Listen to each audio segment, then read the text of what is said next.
In the mid-1980s, while most people associated Buick with comfortable, boring luxury cars for older drivers, something unexpected happened in Flint, Michigan. Buick engineers secretly built one of the most ferocious performance cars of the entire decade, a turbocharged, blacked-out monster that could embarrass Ferrari and Porsche in a straight line while wearing a suit and tie. This is the complete, no-filter story of the Buick Grand National and its ultimate version, the legendary GNX. By the early 1980s, Buick was in trouble. The brand had a reputation for making soft, comfortable cars for retirees. Sales were declining, and GM was putting pressure on all divisions to perform. At the same time, the performance car world was waking up after the dark days of the 1970s. Gas prices had stabilized, and people were once again hungry for fast cars. Buick's engineers saw an opportunity. They took the midsize Regal coupe and decided to turn it into a serious performance machine. The weapon of choice was turbocharging. In 1982 they introduced the first Grand National with a turbocharged 3.8-liter V6. It wasn't extremely powerful at first, but it was a start.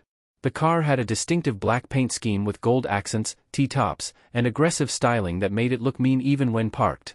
Year by year the Grand National got stronger. By 1986 it was making 235 horsepower and was already faster than most V8 cars on the street. But Buick wasn't satisfied. In 1987 they released the ultimate version, the GNX. The GNX was a factory collaboration between Buick and McLaren engines. It received significant upgrades, a larger turbocharger, better intercooler, reprogrammed engine computer, upgraded transmission, special exhaust, and unique suspension tuning. On paper it was rated at 276 horsepower. In reality, most GNXs made closer to 300 to 320 horsepower in stock form. In an era when a Corvette made around 230 to 250 horsepower, this was shocking. The GNX looked menacing. All black paint, special 16-inch wheels, a big hood scoop, and minimal chrome. Inside it had unique leather seats with GNX embroidery, a boost gauge, and a serious performance feel. Buick intentionally limited production to only 547 units, making it instantly collectible. What made the GNX truly special was how it performed. It could run the quarter-mile in the low 13-second range, and high 12s with basic mods, while looking like a luxury coupe. In 1987 it was faster than the Ferrari 308, Porsche 911, and even the Corvette in a straight line. Magazines at the time were stunned. Buick had created a sleeper that embarrassed the supposed performance kings. The Grand National and GNX became street legends almost immediately. They dominated stoplight races across America. The sight of a black T-top Regal with gold trim pulling hard on a Corvette or Mustang became common. The car earned nicknames like the Buick from Hell and the fastest production car in America in certain circles. But the story wasn't just about performance. It was about Buick proving that a boring division could build something truly special when given freedom. The Grand National showed that American companies could still surprise the world with engineering creativity. In the next part we will go much deeper into the technical details, the development story, the politics inside GM, the street racing culture, and why these cars became so valuable today. The engineering behind the Buick Grand National and especially the GNX was impressive for its time. Buick started with the 3.8-liter V6 engine, also known as the 3800, and added a turbocharger. This was not a small turbo, it was a big Garrett unit that could produce significant boost. The engine had special pistons, a stronger bottom end, and an intercooler to keep intake temperatures down. By 1987 the GNX version had a larger turbo, a more aggressive cam, better fuel injectors, a reprogrammed ECU, a heavy-duty transmission, and upgraded cooling.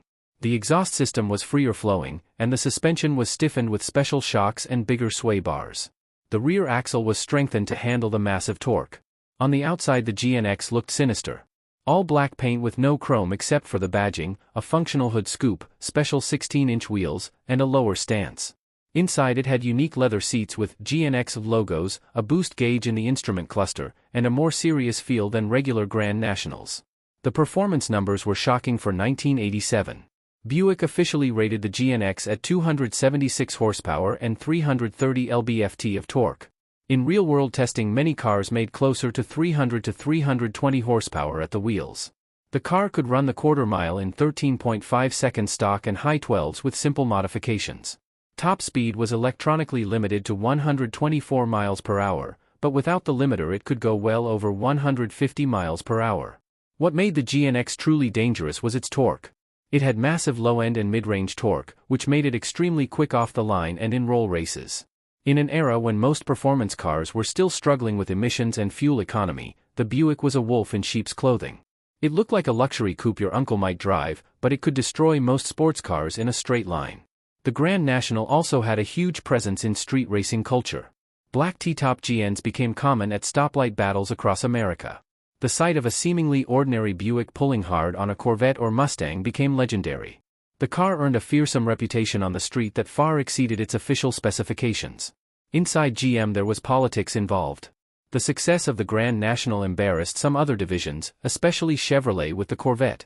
There were rumors that GM management eventually told Buick to slow down because they were making other performance cars look bad. This is one reason the GNX was a limited production run of only 547 cars. Despite the short production life, the Grand National and GNX became instant legends. They proved that American companies could still build extremely fast cars when they wanted to. The combination of turbo power, rear-wheel drive, and the unassuming luxury coupe looks made them perfect sleepers. In the final part we will talk about the lasting legacy of the Grand National, why these cars are now worth serious money, the current collector market, and why the GNX remains one of the most respected American performance cars of the 1980s. When the last Buick Grand National GNX rolled off the production line in 1987, it marked the end of one of the most remarkable performance stories of the 1980s. Buick had taken a luxury coupe and turned it into a legitimate supercar killer, and they did it with a turbocharged V6 while everyone else was still relying on big V8s.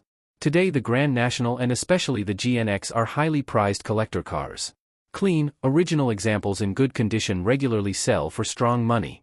The GNX in particular has become a serious collector's item. Low mileage, well-documented cars can fetch prices well into six figures. The regular Grand Nationals are also very popular, especially the 1987 models with the stronger engines. What made these cars so special was their perfect combination of qualities. They looked like luxury cars but performed like monsters. They were comfortable enough for daily driving but fast enough to embarrass exotic European sports cars. They were relatively affordable when new and became incredibly modifiable. Most importantly, they had character, something that is often missing in modern performance cars. The Grand National proved that American companies could still surprise the world. In an era when many people thought Detroit was dead, Buick built a car that could run with the best from Ferrari and Porsche in a straight line. The GNX became a symbol of American ingenuity and defiance. For current owners, the Grand National offers a unique driving experience. The turbo spool, the massive torque, the way the car squats under hard acceleration, it's addictive. The interior is comfortable, the ride is smooth when you want it to be, but when you step on it, the car transforms into something completely different. The Buick Grand National GNX remains one of the most respected American performance cars of the 1980s. It wasn't the fastest car in the world, but it was one of the most surprising. It took a luxury division and turned it into a performance powerhouse. That kind of story is rare in automotive history. The Grand National didn't try to be subtle. It didn't try to be European. It was loud, fast, black, and unapologetically American. And that's exactly why people still love it today. Thank you for watching this deep dive into the history of the Buick Grand National and GNX. If you enjoyed the video, leave a like and subscribe for more stories about legendary American cars. In the comments tell us, would you daily drive a Grand National today? What's your dream year or modification level? And do you think modern cars have lost the character that cars like the GNX had? See you in the next video.